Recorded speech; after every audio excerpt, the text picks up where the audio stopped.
The Football Show on Off the Ball. With Paddy Power, the greatest football partnership since Shearer and Owen. I'm prepared to do anything I can to play for my country again. Do it then. What about your start to the game? It wasn't bad, was it? Why should an honest answer be a mistake? How can a modern day manager not have a mobile phone? Why should he?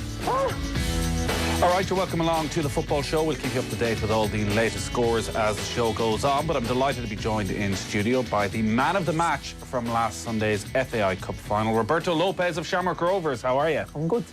Very good, I'd imagine. Yeah, it's been a great few days now, obviously celebrating the cup final, and I'm just kind of recovering and still taking it all in at the moment. Recovering from the match or recovering from the celebrations? Recovering from the match, obviously. We went the extra time and it took a big toll on the body, and obviously there was some great celebrations after the game and the day after and the day after that. It had been a while since Shamrock Rovers had won a cup. It was incredible just how long, considering the storied history of the club. And one way or another, it was going to be a momentous day, whether it was the first cup win in 32 years for Rovers or whether it was going to be Dundalk winning the treble. And then it was such a dramatic day. Did that add to the sense of just absolute exhaustion at the full-time whistle? Not even the fact that it went extra time penalties, but the way you probably had in your head you had that cup final won, I presume. Yeah, I think that's exactly it. It's the emotion that you go through on the day. Obviously, it's the build-up towards it. I got up for me breakfast and I could feel the butterflies starting then, so to go through that, going through the warm-up, taking in the atmosphere. Did you stay at home the night before, or did you go to a hotel? We stayed in Carton House, yeah. So when we woke up there and went for our breakfast in the hotel, you could feel the butterflies starting then. I mean, you're travelling to the stadium on the bus, and then you see the atmosphere when you get in there and train the national anthem, and then you're actually playing the game. Obviously, you're so focused and then in the game and trying to do your job right and trying to win the game for your team, and then the jubilation of scoring a last-minute goal. Only to be cancelled out by a last-second goal. It's a roller coaster, and then to go through the extra time and then the penalties. It does take a toll on your body, but I'm just so happy that we came out on the right side of it. My sense in the stadium when Michael Duffy scored that goal with literally the last kick of the game was that everybody, almost the Dundalk fans as well, were just shell-shocked because it felt as though the game was done. It felt as though the penalty was going to be the match winner. For you as a player standing inches away from it happening, what were your thoughts as you saw it nestle in the back of the net? Yeah, I couldn't believe it. Like, obviously, like you said, we've got the last-minute penalty. You think that would be enough, but in this game you can't switch off. And a player like Michael Duffy with so much quality, you give him half a sniff in the game and he'll punish you. And he did. And it was literally just a moment of brilliance from him because the ball could have dropped anywhere in the box. He was on it like a light, and it's a really great finish. But I think when the game finished, we kind of spoke amongst ourselves. I just remember Joey saying, "Look, lads, we're all shocked. Let's not dress it up like it happened. Let's go on with it. The next 5-10 minutes are important." And I thought we managed the first half extra time really well because it was a real hammer blow. After you think the jubilation, we're going to win the first cup in 32 years, and then for that to happen. So I thought we managed the first half extra time really well, dug in there, and then started to build ourselves up again. And by the time the penalties came around, I thought we were a lot more confident than we were probably finishing again. Would that be normal that Joey O'Brien would be the one who'd stand up in moments of difficulty and say the right thing at the right time? Yeah, that's just Joey down to a T. He's seen it all. He's been there, done that, and he's just got really great experience. And he wasn't the only one who said words because there's a few leaders in the team. But throughout the season, any hard times they've been through, Joey always has something to say that's constructive and that would help us because, like I say, he's been through it and he's just fantastic to have someone like that in the team. Are you the sort of player who can enjoy a day like that mid-match you can almost look around and take in the surroundings and appreciate where you've got to in your career, or does it all pass in a blur? It all passed in a blur. Yeah, I couldn't enjoy it. I had to watch the game back yesterday because I didn't know how we played. I wasn't sure if we played well or not. It was just because you're so involved and then you're so concentrated on your job. And even looking back in the videos of the march and the atmosphere in the stadium, it was brilliant because, as you say, you see it when you come in there, but you kind of block it out as soon as the whistle blows because you know you need to be concentrating fully here. Was that the first time you played at the Aviva? Yeah, it's the first time I played the Aviva, and it was incredible. And you don't realise how big the pitch is until you step foot on it because obviously it looks big in the TV, but then you get down there on pitch level and it's massive. But how do you prepare yourself for that then? You try to do everything like that you would do on a normal match day, so you don't want to change too much. So like even our week up to train, it was the exact same, where we'd have our heavy days and light days, our days off. We tried to keep everything the same, keep the same routine. My match day routine was pretty similar in terms of what time I go for breakfast, what time I ate at, and just me pre-match preparation. So you try to keep everything the same and obviously try and play a normal game, and it happened. You hear of managers sometimes for these big occasions that they rehearse absolutely everything down to the two teams lining up, and somebody will play the role of the imaginary president 2 days in advance so that everybody can get themselves mentally prepared for what it'll be like for that long build-up, because it is a longer build-up to kick off, even been out on the pitch for probably 10-12 minutes rather than just getting straight into it. Had you done some work around that? Yeah, I think what we done and what was really important was the week before the week of the cup final, we actually went to the Aviva Stadium on Thursday just to kind of see the dressing room and see the pitch and just kind of take it all in, so it wouldn't be a shock to us when we got there in the day. That was really beneficial for us. And again, no, it was about keeping everything the same in terms of our routine, and obviously not trying to get caught up in the occasion of it and focus on the match. And I think all the tactics for that really paid off, and it worked. Yeah, I think the general view would have been that Shamrock Rovers were deserved winners, that they were the better team for the vast majority of the game and controlled the game. Jack Byrne had a lot of great moments and probably created the most interesting moments in the game. When you watched it back, did you think, you know what, on cup final day we delivered, we did what we wanted to do? Yeah, definitely. As I say, when I was playing the game, I didn't know how we were playing, because it was just so in focus on the individual battles going all over the park and obviously just trying to help your teammates through. But when I watched it back, it was actually a really enjoyable game, and I hope people in the stadium and the neutrals thought that as well.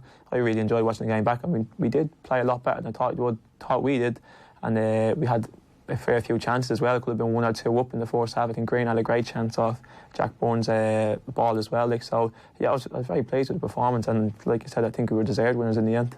You mentioned that the pitch at the Aviva is quite a bit bigger than probably what you're used to out in Tala. How did that work as a centre half? Did it change the way you had to play?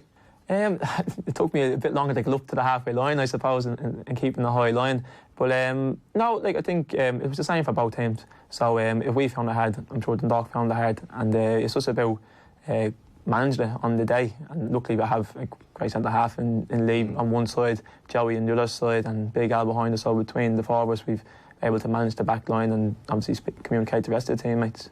You got the Man of the Match award, and people have been talking about you all season, I think, as to how good you've been at the heart of that Shamrock Rovers defence. What is your background? Like, the obvious thing I'm sure that's brought up all the time is Roberto Lopes isn't a very Irish name. I'm wary of saying that in a modern Ireland, where we're going to have an awful lot of people with Dublin accents that don't have names that we would associate with traditional Dublin people. But what's your background? Yeah, no, my father's from Cape Verde Islands, as I think a lot of people have got to know the last few weeks. My mum is Irish. We grew up in Crumlin. I live in Crumlin all my life. And yeah, I started playing football with Lord Celtic. That was my first club, and left them, I think, when I was 13 and joined Home Farm.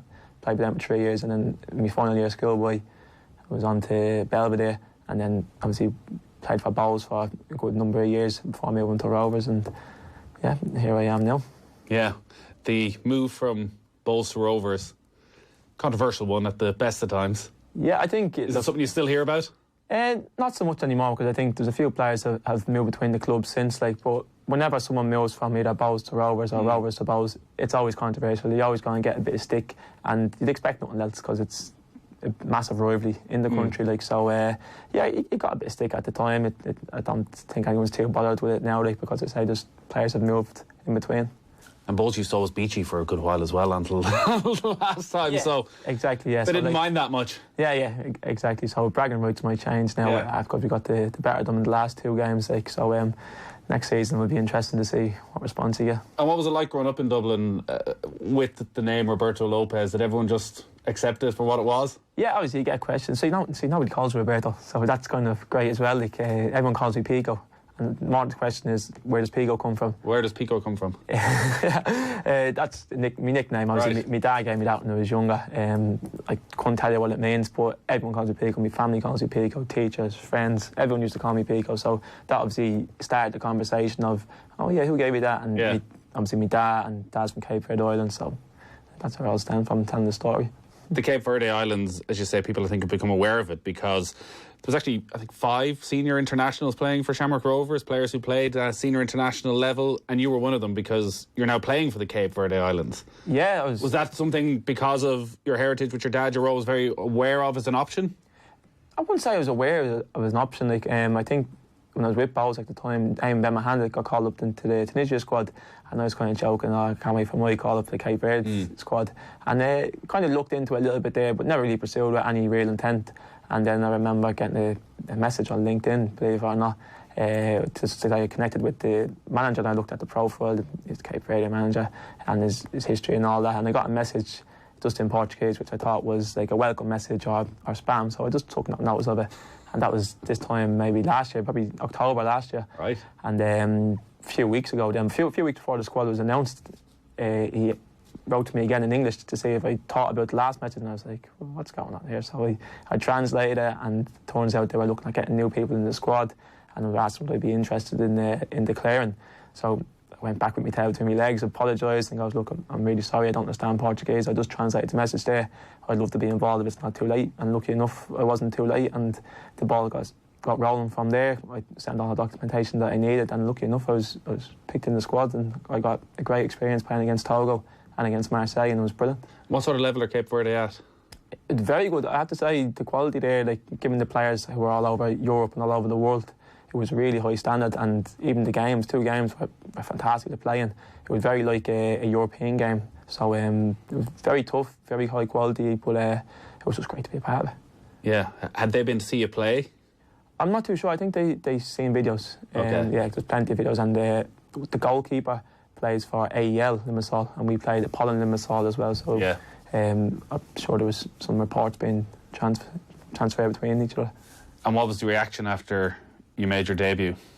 It was crazy, because obviously it was a bit daunting going in to the group at first, because everyone speaks Creole and I didn't know spoke English. But once we started training, it was grand. Like, football is its own language, and then the match day itself, obviously a bit nervous. I wanted to do well. And after the game, it just all hit me. I was like, jeez, I'm had to make my international debut, and I had everyone text me, all the family text me, mum and dad, so proud. Like, so it was brilliant, and it was great to share that joy with them. Yeah, and I guess you don't want to stop there either, because Cape Verde play in will be attempting to qualify for the African Cup of Nations. Playing Cameroon next month, is it? Yeah, later this month? Later this month, yeah. They're playing Cameroon and Mozambique. Yeah, so yeah, hopefully. When do you find out if you're in? I'm not too sure. I think the squad was announced today. Like, I'm not in the squad, so I wish them all the best. Like, yeah. And hopefully down the road, like the call will come again. Yeah, exactly. But I'm thrilled with my experience that I had. Like, it was unbelievable. Yeah. An international manager on LinkedIn is something quite unusual. Yeah, that's why I didn't expect nothing on the message at first, because I didn't know if it was just a welcome message or a bit of spam, because you say it's very unheard of. What are the ambitions then? Because the way of the League of Ireland is, even though as much as it's improving, even the conversations around Jack Byrne are going back across to England again. Do you think you can fulfil your ambitions at Shamrock Rovers, or is part of everybody almost in every League of Ireland squad thinking, you know what, if I can get over to England, get the chance over there, I'll take it with both hands? Yeah, well, at the moment I'm fully focused on Shamrock Rovers, and after winning the FAI Cup, we've set our sights on the league and obviously getting closer to Dundalk, and that's been a big ambition of mine for years, to win the league in the League of Ireland. And as I say, I love the league, I love the energy, I love the intensity, I love just the backing it gets from the fans in it, so I'm just looking forward to next season. Yeah, Stephen Bradley was making the point straight afterwards that you need to prove to yourselves, you need to prove to everybody you can win these trophies. You need to actually go and do it. And Shamrock Rovers have done that. Dundalk have done it consistently through the years. There probably is going to be quite a bit of pressure on next season now because of the resources that Shamrock Rovers have, because of the fan base that's there, the history. There'll be an expectation that it won't be an 11-point gap. I think it was it up in 17 points when Dundalk actually won the league and were crowned league champions.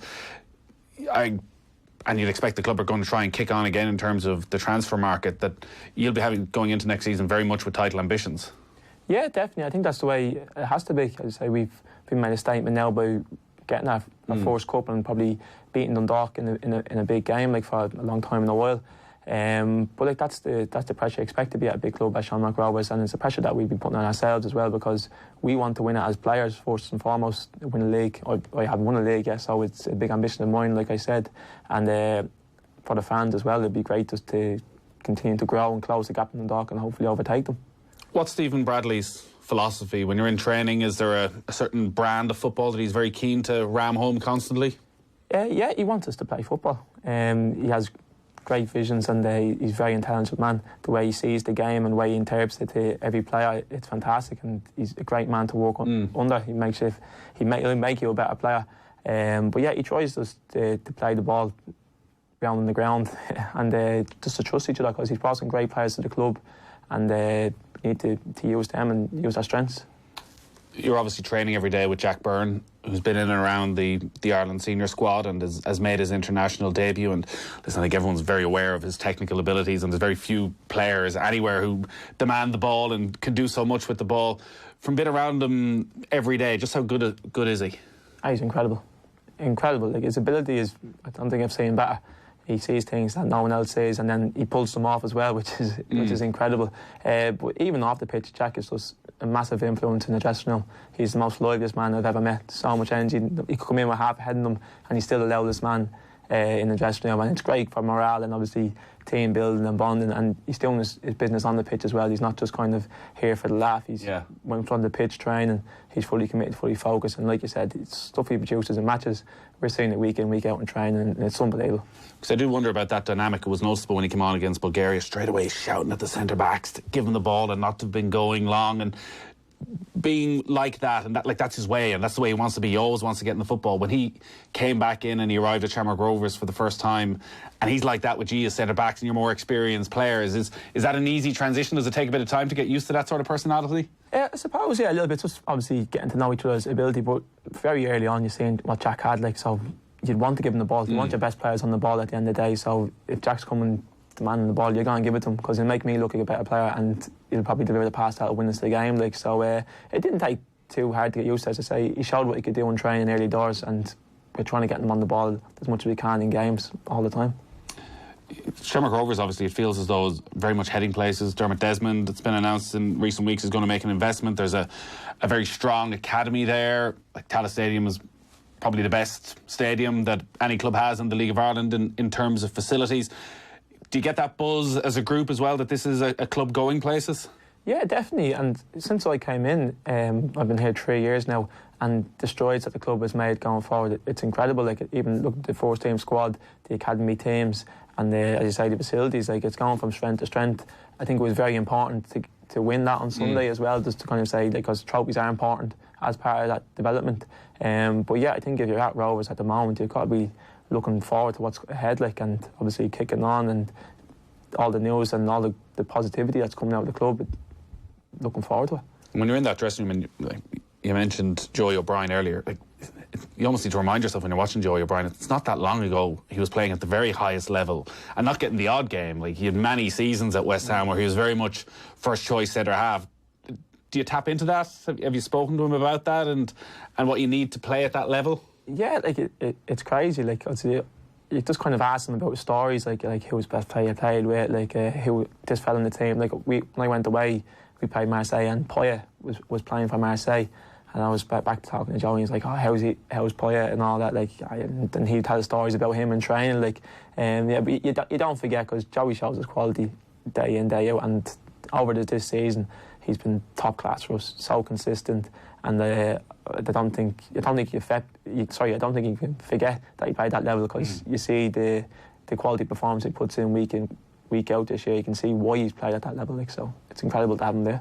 What do you think you need then over the close season and heading into pre-season to be able to bridge that gap to Dundalk? Because with the European money, they're not going to stand still either. They're going to go out and they're going to try and reinforce, and they're going to have the ability to go and spend some money. When you're looking at the group, when you're talking, I don't know if you plan an end of season debrief so that she can properly kick on for the start of next season. What are the areas where you really feel you just didn't get there this season that saw Dundalk win the league? Obviously that's kind of important. The manager, the plan ahead. Me myself, I think there was a few games. Obviously, the games against Dundalk and games against Compose that we didn't really pick up points in, as well as probably maybe a draw against Derry, and I think it was Sligo down as well. They probably points this season where we really should have been picking up points, and we're probably looking at in the games where we could have done better, and then where we could have won the game, and probably should have took points back with us. Is that a mental thing? When, particularly the fact that look, Dundalk are a very good team, obviously, but the bohemian side of things, do you look at it and think you put too much stock almost in those games? No, because some of the performance I thought we performed really well, and it was just a matter of when we're on top, it's scoring the goal and finding a way to win, as I say, and that's us as a group of players. We need to find ways to win if we want to be successful going forward. And the most important thing as well, actually, is probably keeping the guts of the squad together, and then maybe adding one or two just to keep the quality up and the competition there. And you look at the likes of Neil Ferrugia, who's coming back from injury and only played a handful of games. He looks like a real talent. Like, so I'm looking forward to seeing Neil with a full pre-season under him and really attack the start of the season.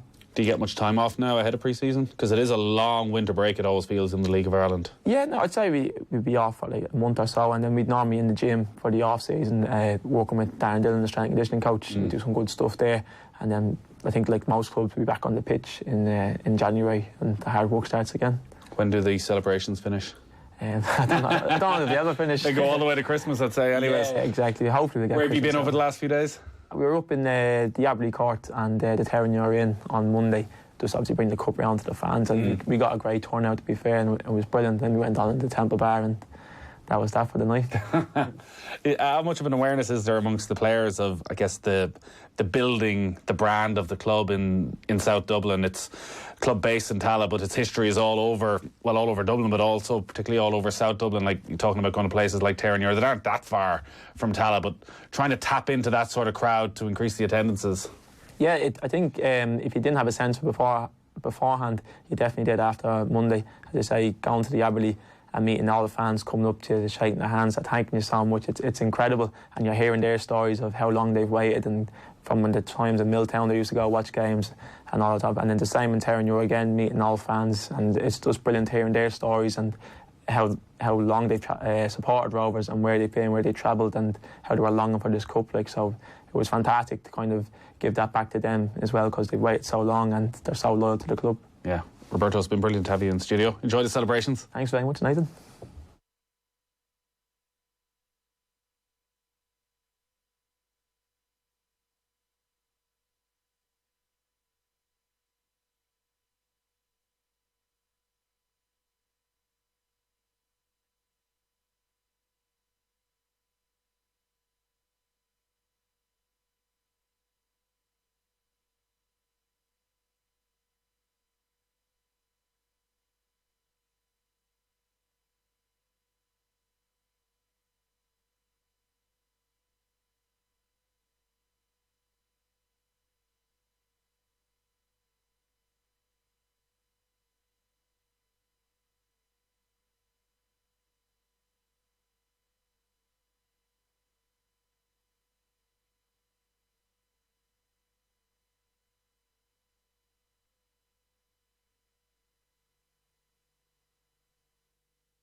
Football on Off the Ball. With Paddy Power, the greatest football partnership since Shearer and Owen. Right, welcome back to the football show. You were hearing from the man of the match in the FAI Cup final, Roberto Lopes there. He has been replaced in studio by Dan McDonnell. It's a weak substitution, to be honest. I didn't want to say. Yeah. He's got only one more international cap than me, though. Oh, harsh. Oh, two? He played once behind closed doors. One. He played Marseille behind closed doors and not in the squad for the upcoming African Cup of Nations qualifiers. Yeah, but no, you're okay, Dan. Yeah. It's good to have you here. Yeah, I appreciate you coming in. Did you enjoy the cup final? Yeah, I think I did. I mean, I think sometimes, like, if you're there and you're sort of an advocate for the league as such, that you tend to sometimes worry too much about, oh, is this a good game? Is this back? You know, and like sort of just take it on its merits, to quote a man who would sometimes sit in this seat as well. That it was there was a degree of drama in the game. I think that the quality of the game was quite good in terms of the way the teams tried to play, but it wasn't a thrilling game either. So it had lulls. But I sort of spoke to some people who were there, wouldn't necessarily be massive regulars, who just were impressed that the sides were trying to play. So while it wasn't a thrilling minute, it wasn't hoofing the ball into touch either, in those sort of patches. And in fact, at times it was just two good sides probably cancelling each other out a bit. There's definitely a sense, I felt as well after the game, of the League of Ireland can be in danger of sort of eating itself in a way of, as you say, over-obsessing with, was it a good game? This was our one day in the spotlight. Was there enough people there? Was the quality on show enough? Did Jack Byrne really show everybody what the technical talent of the league is? And actually, it was a good game. Wasn't the most dramatic, but it was actually an incredibly memorable cup final because of what happened at the end. If you obsessed over every game in every level to the same degree, I don't think it was bad. I don't think it was a classic. I think it was somewhere in the middle, and there was storylines out of it. I guess even with a media head on or whatever, there was storylines out of the game. There was stuff that happened. There was drama. The quality of the penalties actually from Rovers was very good. Really. Then you see it's these are good players here. And I think with a view to next year, it probably was, as much as people from Dundalk, which is my neck of the woods, will disagree. I think probably in terms of being the better story for the league, I think that story was the better one, just in the sense that there's been Dundalk dominance for a while, so you have to believe that there's going to be a rivalry next year, and Rovers winning the cup will probably propel them towards that, whereas if they'd lost it, I just think it would have been a massive psychological blow for them. And you had Roberto Lopes on, and you can see the emotion around the week for a lot of people involved with the club, that it should probably make them a better force next year, whereas if they'd lost, I think the grouping would have been hard. So some of the stories of today: the Republic of Ireland squad has been confirmed for both the friendly against New Zealand, which is on this night next week, and then of course the all-important Euro 2020 qualifier against Denmark on Monday week. It seems along expected lines. Troy Parrott and Aaron Connolly are included. Leo O'Connor, who's suspended for the 21s, is going to go in with the senior squad for the friendly match. So he's the young Celtic right back. What is the thinking behind having him involved? Is it that Matt Doherty's an injury out? Because the talk and the speculation earlier in the week was that Sean Gannon might actually get a call up. Yeah, but Sean Gannon, I see, is a doubt for the Linfield and Dock game tomorrow. Sean Gannon, as far as I know, injured himself in the warm-up on Sunday, and possibly might explain why he wasn't at his best. And a couple of the Dock players weren't. But so it's possible. I'm sure that Gannon was in the consideration, but Leo O'Connor is also suspended for the 21s match. Maybe, was that apparent to people completely in terms of their planning, and suddenly it popped up as an opportunity to play, to bring O'Connor in for the full week, whereas obviously Gannon wouldn't be able to join up until Tuesday because the Dock are playing on Monday night in that game, and he'd need Tuesday off, so actually he'd have no time to repair if recover, even if he is indeed fit at all, although for him it might be once in a lifetime, so I don't know what his take would be. The surprise one for me would be Ryan Manning not being in the squad, purely because so much fuss had been made about him being in the provisional squad, including by the FAI themselves. Now, I know that they have to drum up interest and get discussions, and I can't really complain about them, providing weekly updates of where management are going. I think we'd complain if they weren't doing that.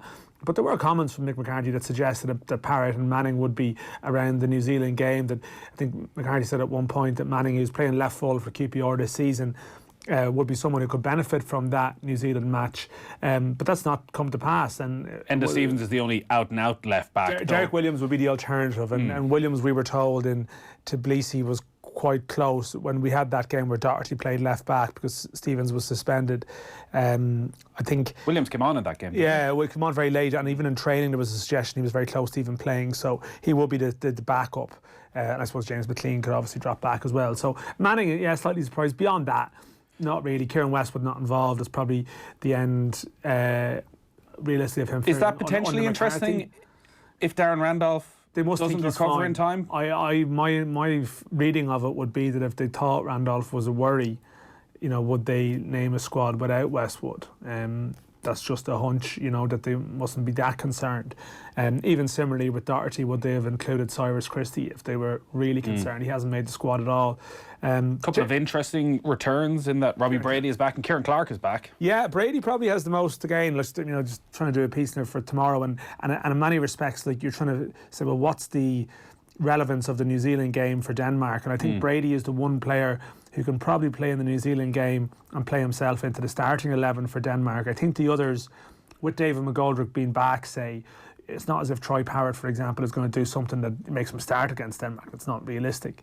I think, however, that right-sided midfield, that right-sided position, because McCarthy has indicated he'll return to his sort of preferred system, that right-sided position is one that's probably up for grabs, and I think Brady is somebody who can bring something to the mix. So, yeah, Kieran Clark, good for him to be back in the squad. You'd still think it'd be Duffy and Egan, though, wouldn't you? If all went well over the next sort of week or so in terms of fitness. But he's in a reasonable position. He's probably in a better place than Kevin Long right now. And the other one, of course, is James McCarthy not being in the squad, which I know he was off the ball over the weekend, and probably it wouldn't be a massive surprise to people who heard that interview.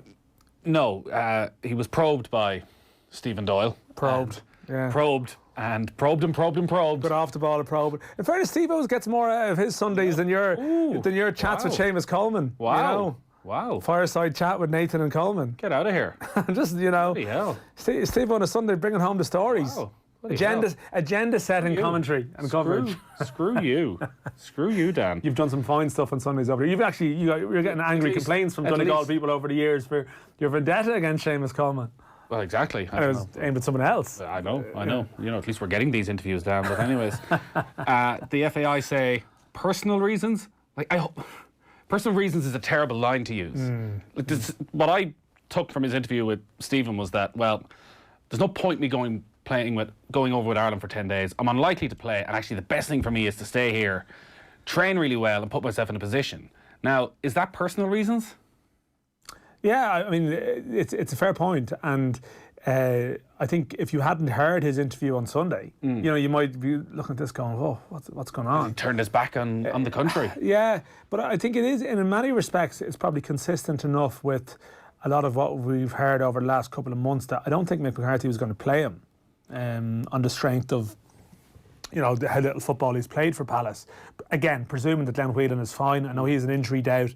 If you presume that he's fine, that Hendrick and Harahan and Alan Brown are fine, he's not going to play him. So is it more beneficial to let him have a rehab week at Palace or whatever it might be, you know, and be ready for after the break, than it will be to come over and try and force it against New Zealand and then not play against Denmark or whatever. I mean, the phrasing of it probably leaves it open to some kind of interpretation, but I think it's just not realistic to believe that he was going to play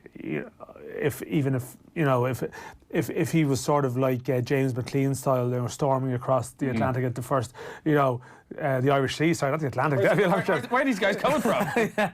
Robbie Keane is the only one who used to storm across the Atlantic, and even then. Joe Lipira. No, he never. Has he to have stormed has he across ever the even been here? I don't even know. Has he ever been? That's a great question. Has Joe Lipira ever been to Ireland? I mean, so do we have senior international?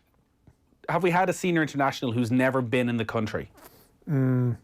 I'd imagine he would be the only one if that was the case. Have we had a senior international who's never played for Ireland in this country?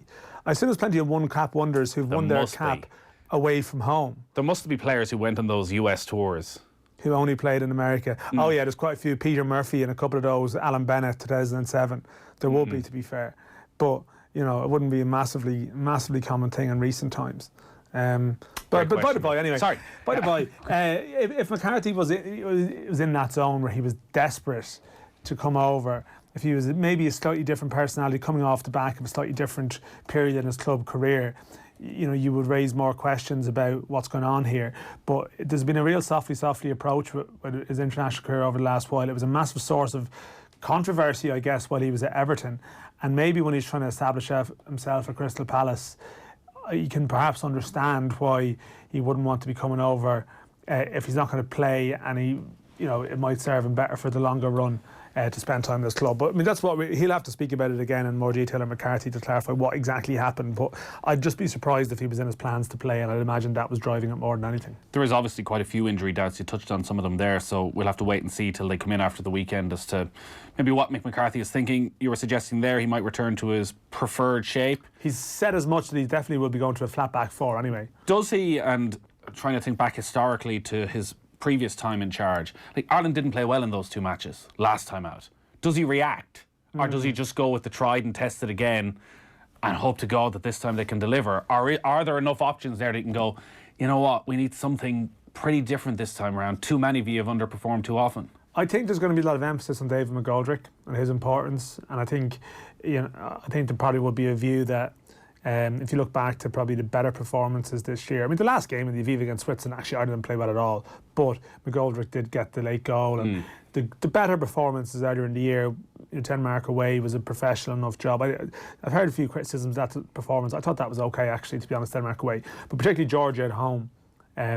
When that was a real strong front foot display at the Aviva Stadium, this is how Ireland should play at home, and it was McGoldrick's ability to hold the ball up and bring others into the game that allowed Hendrick and Howard to press on, and you had that sort of overall aggressive, good Irish display. And I think with McGoldrick back, there might be a belief that this will lead to a sort of a domino effect elsewhere, whereas last month there was a sense, Collins was up front on his own in Georgia. It's not his game really. Collins needs like crosses into the area to feed off and stuff, and he was getting on the ball 35-40 yards from goal. That's not him.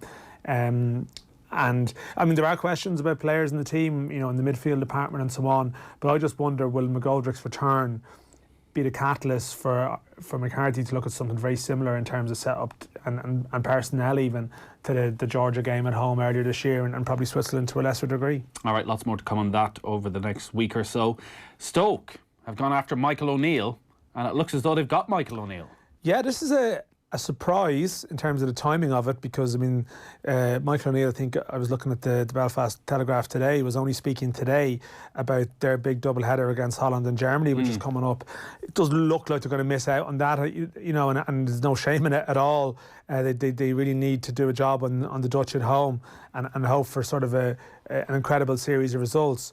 But beyond that, they are heading into that playoff cycle next March, realistically, that Ireland will be in if they don't beat Denmark. And he's there a long time. He had been given a lot of control within the IFA. He's been given the best contract they've ever given a manager, and they've almost done that to fend off interest. But at the same time, he's been mentioned in relation to clubs in the past, and West Brom was one in the summer, which you thought would have been attractive. And when a push came to shove, either the offers didn't materialise, or it just, it wasn't a sense that he was on the top of everyone's shortlist for jobs that were coming up now, unlike other managers. Like, Chris Hughton was mentioned for that job, other people are mentioned for that job. And maybe selfishly, now is the time for him to go and do it. Like Stoke, they are bottom, they're in a relegation battle. It's probably a tough job, but they are a club with money in the Championship. Well, that's it. They're still very much part of the parachute payments and will be for another couple of seasons. 100%. So if he can just keep them up, which you would think, he's got plenty of time to do that.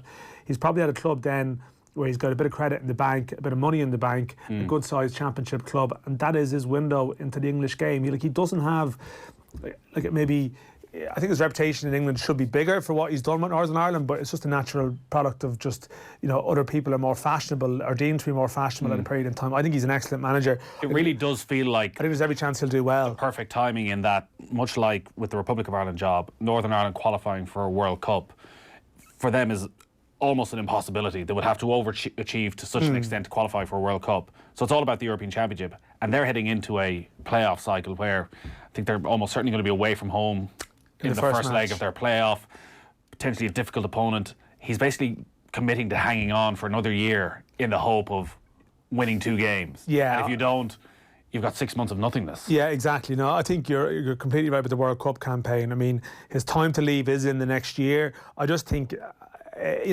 down here, if we were we've had a courtship between a manager and Stoke in very recent memory.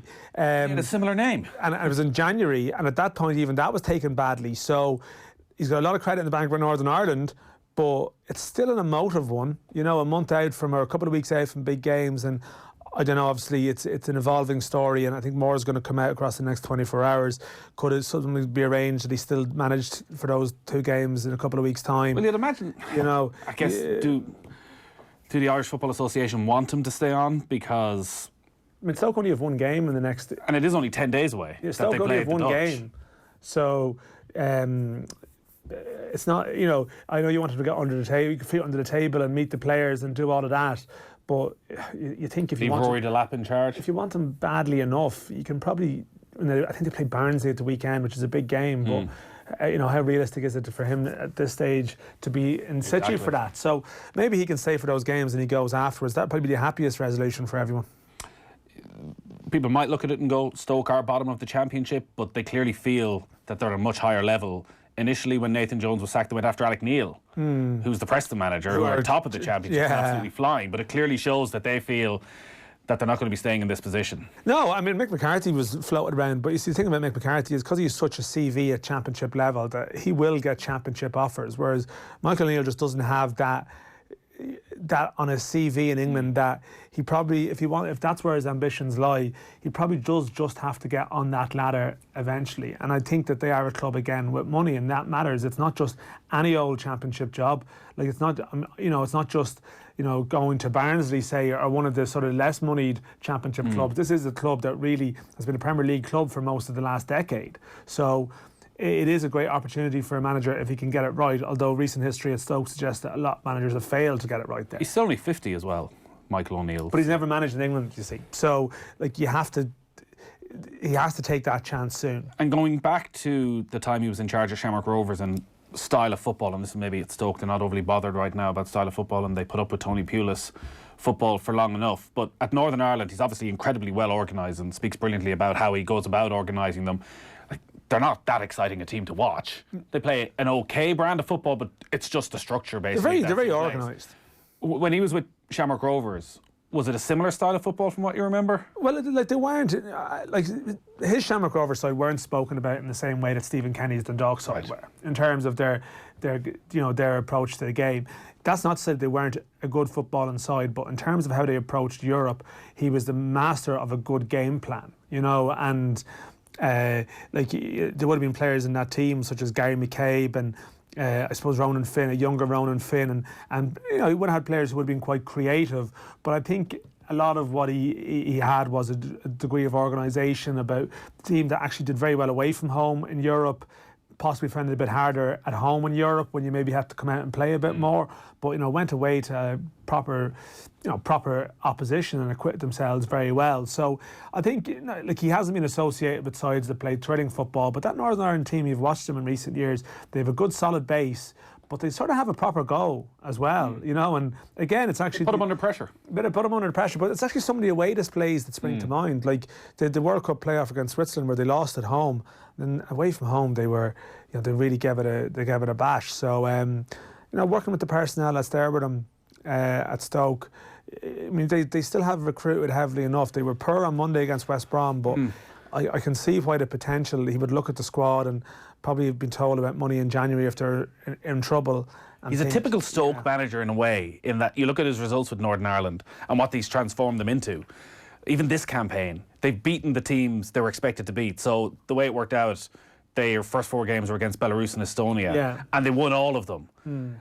And then they went up against Germany and the Netherlands and made life incredibly difficult for them. That's sort of what Stoke do. Yeah, although Stoke have become... what Stoke did. The rainy Tuesday night and Stoke thing has sort of changed. Like, they've been a flakier outfit in recent years with different types of managers. They probably lost a bit of that Stoke identity by trying to evolve. And Mark Hughes then, that was the stepping stone. Trying to play football. Trying to play a bit of football, but I think if he, in the short term, can just get them beating the teams they should beat, doing that part of the bargain, then he'll be fine. And then maybe over time build a bit of a plan, because the Championship is a mad division. He might only get one crack at it properly. But then if he does this job well, he's into a world where he never leaves that zone, and that's probably why he has to take it. All right, our football coverage brought to you in association with Paddy Power. For more information on responsible gambling, visit dunlewy.net. We'll take a quick break.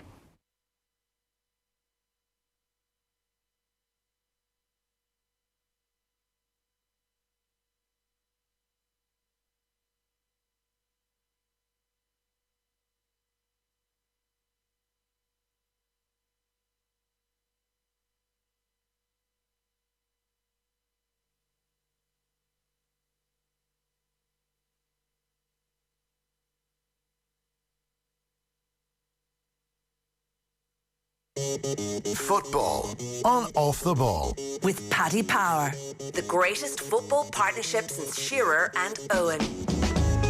You're welcome back to Thursday's football show. We have a double header of live Premier League action as always this coming Sunday. Starting at Old Trafford, Manchester United against Brighton. Rob Daly and Brian Kerr will be at that one from 2 o'clock, and then myself and Stephen Kelly will be at Anfield for Liverpool against Manchester City. Not a bad Sunday. Not a bad Sunday. Tasty game. Looking forward to this. I can sense it. I mean, I can sense real enthusiasm in your, even just how you've introduced it. It's always a bloody good game. In fact, the best Premier League games I've ever seen have been between Liverpool and Manchester City. Best games I've been to. I think the game I was at last January where City beat them was the best Premier League game I've ever seen live. Really? Yeah. It was obviously the year before was the 4-3 at Anfield, which was just unbelievably good entertainment and how good they were in an attacking sense. But you definitely got a sense watching them at the Etihad last January that these were the two best teams in Europe. Like the speed the game was played at, and for the players to be able to execute what they wanted to execute under such pressure, both sides pressing as high as they could. Like, there wasn't a split second on the ball, and still they're carving out opportunities. They're doing all the right things at all the right times. Yeah, it was sort of breathtaking to go, wow. Actually, for once, maybe the Premier League is all it says it is. The gold standard. Yeah, it's hard to believe that they're going to have that type of, the old cliched cup final stalemate type game that happens. I mean, they did this time last year when they met at Anfield. It was 0-0. I was just going to say, yeah. It was rubbish. Yeah, it can happen then. But you just feel at the moment like there's enough vulnerabilities with both to sort of make you believe that it's going to be an entertaining game, if you get me. It's like you want it to be a high standard, but you need sort of some kinks there just to sort of get that early goal or something. Like, look at last Saturday, for example. And I mean, last Saturday was great, but at the same time, last Saturday they were both sloppy as well. Like, they were sloppy in a way that really it was their brilliance that dug them out of a hole. Or, I mean, okay, perseverance maybe rather than brilliance, but there's a brilliance in that. But like, neither of them are completely firing. Even Man City during the week against Atlanta, they had sort of some choppy moments. It feels a bit like with City, it's all or nothing at the moment. Yeah. That when it clicks, it all just flows beautifully. But if it's a bit tough, yeah. I sort of find myself fancying them. I think with the situation in the league being what it is, like it's a big game for both. But their need is, if you think that Liverpool are going to keep churning out the wins as they are, it's hard to believe they're going to drop too many points. As much as the December, the World Club Cup, and just that period, you can see why you can get a bit sticky for them. But it's hard to believe they're going to drop too many silly points. So when you play them, you sort of have to take the chance, and it'll be fascinating to see what type of game it is, because having seen quite a bit of Liverpool over the last sort of 5-6 weeks, all the matches have a similar pattern, which is Liverpool have just got the opposition pinned back for the entire game. Even the match against Tottenham, a good chunk of the game against Manchester United, playing all the game inside the opposition half. You can't see that happening against Manchester City unless City think, you know what, actually, we're perfectly happy for them to do that, and we rely on the pace of Raheem Sterling, and we know that actually, whereas the other teams don't have the quality to break that down, just keep giving them the ball back. Actually, when we win it back, we do have the quality to get at them. Yeah, just soak it up a bit and then try and hit them. Almost a typical away performance that you would expect from most teams. Well, actually, that game last year, that was the missed penalty, of course, with Mahrez late. There was an element of that to that game. The City, I remember, sort of stepped it up a bit later on. And, I mean, it's sort of amazing how the season went. Would the season have gone completely dramatically differently if City had, as in, would they have taken control earlier if they'd won that match? It's a good way of looking at it. I just think now, I don't think Jurgen Klopp is ever going to adopt the Mick McCarthy style, but the old classic, if you offered him a point now, would he take it? I'd say, they'd probably take, if you could say parity, in terms of where things are in the table now going into... I think both of them would take a point right now. You think? Because City have so many injuries at the moment. No, that's true. And it's a game they just, as you say, they just can't afford to lose. The last one before the break, or a brief break, so it might get one or two bodies back. Yeah, I see what you're saying. Keep it at 6 points, and Guardiola knows that they need to go on a run of 10, 12 matches straight winning. And then you're probably in a position where you're quite close to Liverpool, if not ahead of them. So by next time around, you have to... They have to beat Liverpool in one of the games this year. You think that it's mad to say that now when there's so many games to go. But I think the standard that both teams are at are such that if City want to make up a 6-point gap, realistically, they're going to have to take 4 points from the two matches. Because the difference between now and this time last year is probably that actually City look the more likely to drop points Yeah, they've been flaky. over the next while. You just don't see City right now going on that sort of 10-game winning streak. But which is why, in a way, I think, and this is, well, for them, with all the weaknesses that you talk about and the injuries, but this is a game, it's you still have that feeling that when both play to their best, that City might just be that bit better. Now, maybe injuries and unavailability could prevent them from playing to that level. But you sort of just think when they're playing against Liverpool, this is the best chance to hurt them, and can that sort of rouse them to like a champion's performance, to a champion's display? But it's all set up to be a fascinating game. Yeah, it would be, you feel, because of the international break as well, it would be a champion's victory because it's going to linger for Liverpool. Yeah. There's going to be a lot of time. There's no chance to bounce back straight away. Yeah, and it's a 3-point gap. And it's almost like you redraw things and you kick off into the season again, you know. I'm excited about it now, Dan. You were excited when you started. Just talking about it is just. I wouldn't like to be sitting next to you on a flight over on Sunday. I'd say you'd be just salivating about the possibilities. Don't talk to me. No, you'll just be like my private time on the plane. You'll be quietly drooling on the plane. Not for the first time, I'd say. Jeez, Dan, you're going in 2-footed tonight, aren't you? Not really. I'm going to save myself for Saturday afternoon when we're back together again. Oh, you're coming in this Saturday. Actually, last Saturday was good. Probably your best one of the season. But listen, it'll be good to have you back. That's what I heard. But anyways, yeah. Thanks for coming in. It's been great to have you, Dan. That is pretty much our lot for this evening. Before we go, I can reveal that Donna Brennan is the winner of tonight's competition. Congrats, Donna. You've bagged yourself a pair of tickets to the Motorsport Show, which is happening at the RDS on November 23rd and 24th. You're also in the draw for a pair of 2-day grandstand tickets for the 2020 London E-Prix with flights and accommodation in a 4-star hotel. We are back tomorrow night on the radio from 7 with Friday Night Racing. It is Friday tomorrow? Yes. It is This Friday, is Thursday. yes. Tomorrow is Friday. I'm going to be back tomorrow morning at 7:30. Alongside Adrian Barry for OTB AM. You're going to be talking about this game again, aren't you? Quite possibly. I'm just going to repeat the same stuff. Certainly not. Brand new material coming your way Fresh from insights. 7:30 tomorrow morning. Lots of great guests lined up as well, Dan, but I just can't reveal them. No, you wouldn't want to. Right now. We're streaming live across our social channels on OTB Sports Radio as well. That is us done for now, though. Dan is going to get a beating once we go off air. Tom Dunn is up next. Good luck.